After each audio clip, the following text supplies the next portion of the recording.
So I'm with Nora Dowd, Eisenhower with the Consumer Financial Protection Bureau.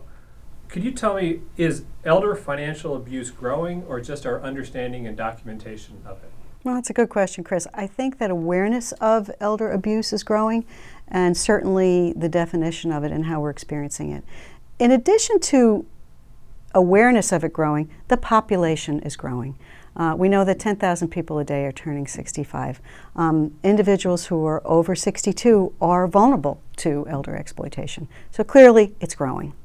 Okay, and the CFPB is a relatively new agency. Could you please tell me, just give me the brief overview of the CFPB and then your department within it? Sure. The CFPB was created about 5 years ago in response to the mortgage crisis, and my office is the Office of Consumer Education and Engagement.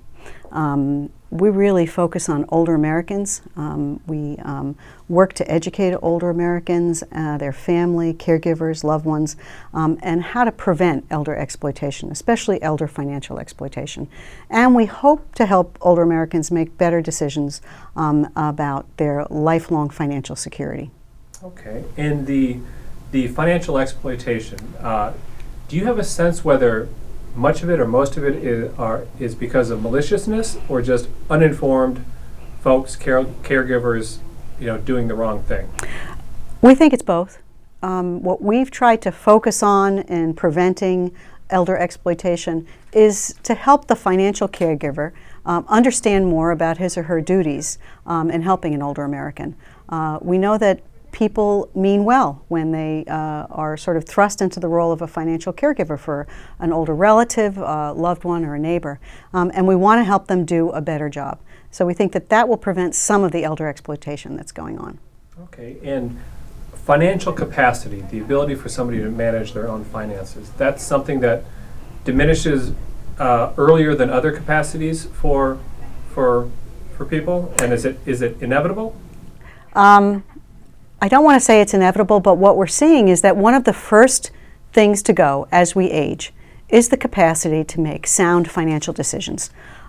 Clearly, we know that if someone is experiencing dementia, early stages of dementia before it may be identified or clinically confirmed, that's clearly a problem. But we also know that beginning in your 50s, some of the capacity you have to make sound financial decisions diminishes. You need to take extra care in making financial decisions because of that.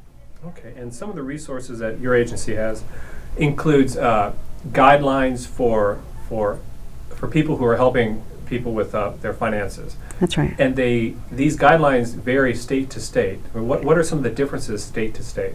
Well, I think what's important to note about managing someone else's money is a series of guides that we created.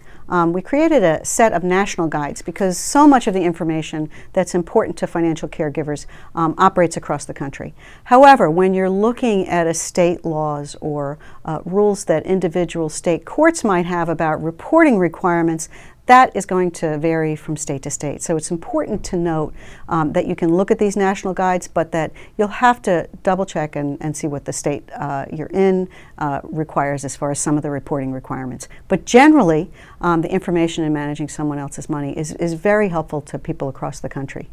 Okay, and finally, any other resources that are vital or you'd like to point out about? I'd really like to highlight the retirement tool that we have recently released. It's intended to guide people in making the decision about when to claim Social Security. It's an online tool. It's available in English and Spanish, and it also you can look it up on your mobile phone. Okay, thank you very much. Okay, thanks, Chris.